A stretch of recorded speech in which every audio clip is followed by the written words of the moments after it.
Indeed, we've got Katie Brown with us here this morning from Rytina Cleaners, and let's just get to it. We've got a lot of folks wearing their holiday best, and they're going to parties, and well, sort of something like this happens, right? Unexpectedly, we get ourselves a stain, and you say, first of all, don't run for the soap and water. Don't run for the soap and water. The first thing you want to do is actually look for a care label.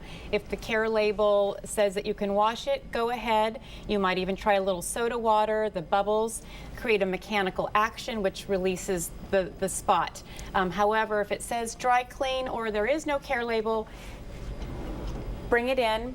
Let the experts do the job. Okay. Well, what do I do in the meantime? I've got this big old blob of chocolate now on the front of my shirt, and I've got an hour or hours to go before I go home. In the meantime, if you have a cocktail napkin in your hand with a print, don't use it. The dyes from the napkin will actually transfer right onto your linen or your garment. Okay. What we suggest is either find a white clean rag in your kitchen, a dish rag, if you happen to have a white napkin, and you want to simply dab and remove the majority of the stain. You do not want to rub. If you rub, it actually creates friction and can damage the fabric. So go ahead and dab until you've released pretty much released so you can get out of there. Most of the chocolate. And then what you want to do is actually just let it dry, and as soon as you can, bring it into the dry cleaners. We are the chemists.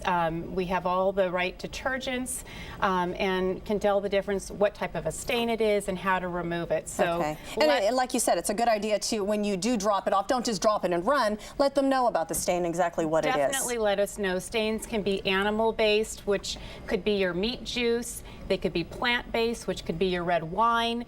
So depending upon what the stain is, we will go ahead and basically perform a chemistry experiment. Why not try a little bit of water on this, Katie? What would happen? If you were to put water on it, and this happens to be a dry clean only tablecloth, it will actually change the properties of the fabric. It could cause color loss, shrinkage, all sorts of things can go wrong. So you really, again, leave it to the experts. Okay. So I guess to sum it up, if you are wearing something light in color and you're a little messy at times, or even an accident, maybe, I guess, bring a backup, right? Because if you're suggesting don't really do anything much more than just blot it. Absolutely. The whole concept is go on with your party, blot it dry, and bring it in. Okay, all right. And just continue on with the festivities. I have, before we go, I do have a question, not so much about, well, it does have to do with stains, but let's say, for example, I've had my dress just freshly dry cleaned and pressed, and I've worn it. I've only worn it for 3 or 4 hours. I didn't get any stains on it,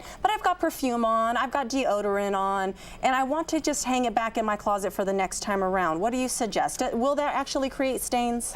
You know what? We suggest bring it in. Again, the perfume, the person that bumps up to you with champagne, you don't notice all of these bond to the garment, and the longer they sit, yes, the more permanent the spot can become, going from a spot which is removable to a permanent stain, which is dyeing the fabric. Okay. And so we suggest, again, keep your clothes clean, and they'll be ready for the next time you need to wear them. Okay, some great advice. Thanks a lot, Katie. Thanks, Rosemary. Back to you. Thank you, Katie and Rosemary. I know of Rytina locations in Sacramento near Loman's Plaza, and one in Granite Bay at Quarry Ponds, and they're real nice folks.